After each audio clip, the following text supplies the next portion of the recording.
Musim mudik lebaran tahun ini tuh bisa dibilang udah tinggal dikit lagi lah ya. Tapi dalam jangka waktu yang nggak panjang-panjang amat ini, kira-kira hal apa aja sih yang udah lo lakukan buat menghadapi musim mudik?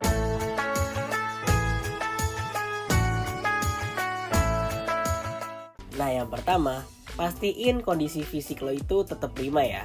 Nah, kondisi fisik yang prima itu sebenarnya tuh menentukan banget apakah lo itu layak buat mudik atau enggak. Sebenarnya sih, caranya itu nggak susah-susah banget. Lo cukup beristirahat yang cukup, udah gitu ya paling lo konsumsi vitamin dan juga makanan-makanan yang bergizi. Yang kedua, pastiin juga kondisi mobil lo itu prima.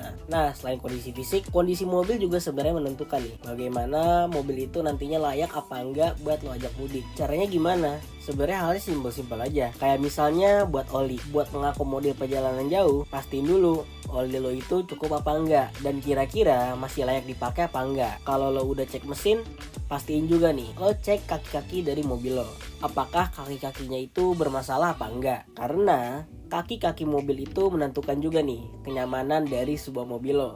Dua hal lagi dari bagian mobil yang perlu dicek adalah tekanan angin dan juga fitur-fitur dalam mobil. Karena keduanya itu tuh penting banget dalam hal safety ya. Jadi pastiin nih, lo cek kondisi mobil lo secara benar. Berikutnya yang ketiga, pastiin juga lo bawa barang bawaan tuh yang secukupnya aja. Jangan melebihi kapasitas mobil. Kalau emang lo bawa muatan berlebih, lo bisa nih buat memasangkan sebuah roof box demi mengakomodir semua barang bawaan lo.